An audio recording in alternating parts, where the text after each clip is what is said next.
Hello everyone, good morning. আপনারা সকলে কেমন আছেন? আশা করছি সকলে খুব ভালো আছেন, সুস্থ আছেন। আমরাও খুব ভালো আছি। তো আজকে একটা নতুন কিছু জিনিস নিয়ে আপনাদের সামনে চলে এসেছি। তো আজকে দেখাবো দুধের সর থেকে কী করে ঘি বানানো যায়। তো প্রথমে ভালো করে সরটাকে গ্রাইন্ড করে নিচ্ছেন বাবা, মানে আমার শ্বশুরমশাই। তার একটু জল দিয়ে গ্রাইন্ড করছেন।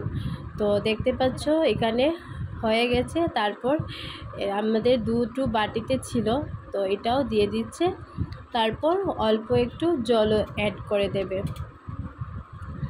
তো আপনারা কেউ কখনো নিজের বাড়িতে বানিয়েছেন কি প্লিজ একটু কমেন্ট করে জানাবেন। তারপরে ভালো করে গ্রাইন্ড করে নিচ্ছেন। তারপর এখানে দেখতে পাচ্ছ কি সুন্দর মাখনটা বেরিয়েছে, মানে এত সফট লাগছিল দেখতে। তারপর এই জল থেকে বাবা মাখনটাকে আস্তে আস্তে করে উঠিয়ে নিচ্ছেন। জল দিয়েছিল যেগুলো, সেগুলো দুধের মতো সাদা হয়ে বেরিয়েছে। তো এই জলগুলি ফেলে দেবেন। এমনি করতে করতে 3 থেকে 4 বার জল নেবেন, তারপর গ্রাইন্ড করবেন, তারপর আবার জল নেবেন, তারপর গ্রাইন্ড করবেন। এই দেখতে পাচ্ছ মাখনগুলি কি সুন্দর হাতের মধ্যে লেগে আছে। মাখনগুলি কিন্তু জলের উপরে বেশে থাকে। তো আরেকটু জল দিয়ে দিলেন বাবা, তারপর আবারও গ্রাইন্ড করে নিচ্ছেন যাতে মাখন যেটা বেরিয়েছিল এটা ভালো করে স্মুথ হয়ে যায়। তো এখন আরও বেশি স্মুথ হয়ে গেছে দেখতে পাচ্ছেন। তো এখন এই জলটা যে দিয়েছে, এই জলটা দিয়ে আবারও মাখনটাকে ভালো করে ধুয়ে নিচ্ছে। তো আমি ভিডিওটা একটুও স্কিপ করিনি। তো কি করে বানাতে হয় সম্পূর্ণ ভিডিওটাই কিন্তু আমি সব একটা একটা করে ক্লিপ নিয়েছি। আপনারা চাইলেও সেইভাবে করে চেষ্টা করতে পারেন। সরগুলি যদি বেশি পুরনো হয়ে যায় তাহলে একটু ভালো করে জল দিয়ে ধুয়ে দেবে, তখন গিয়ে বাজে স্মেলটা আর আসবে না। তো বাবা এখানে 3 থেকে 4 বার ভালো করে সরগুলো ধুচ্ছিল আর মাখনটা বের করছিল। তো আপনারা কি করে, কেউ কেউ আছে অন্যভাবেও বানায়। তো বাবা যেরকম বানায় এটাই আপনাদের সাথে শেয়ার করছি। তো আপনারা কে কী করে বানান প্লিজ কমেন্ট করে জানাবেন। তারপরে ভালো করে জলটাকে, যে মাখন থেকে জলটা ভালো করে ছাড়িয়ে নিচ্ছেন। 3-4 বার ভালো জল দিয়ে ধুয়ে তারপর দেখতে পাচ্ছ মাখনের কিন্তু একটুও জল থাকা চলবে না।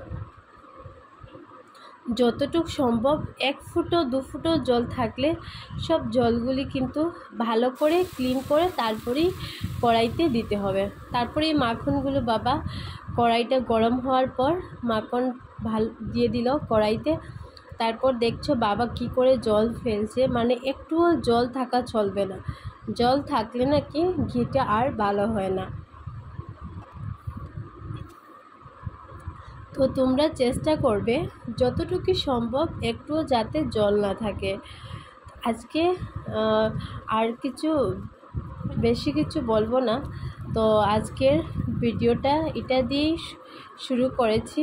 আর দেখতে পাচ্ছ হয়ে গেছে, আর নিচে দেখতে পাচ্ছ ইয়েলো মানে ঘিটা আস্তে আস্তে করে বেরোচ্ছে। আমি একটা চামচ দিয়ে নাড়াচাড়া করছি। বাবা ওপর থেকে আরও যেটা বাটিতে মাখন ছিল এই যে বাবা একটু একটু করে দিয়ে দিচ্ছে। মাখনটা কিন্তু জলের উপরে ভেসে থাকে আর হাতে উতে একদম লেগে যায়। তো দেখতে পাচ্ছ কি সুন্দর করে বেরোচ্ছে। আপনারা চাইলে এইভাবে একবার ট্রাই করতে পারেন। আর যদি শর্টটুক পুরনো হয়ে থাকে তো একটু ভালো করে 6 থেকে 7 বার ভালো করে ধুয়ে তারপরেই মাখনটা করবেন।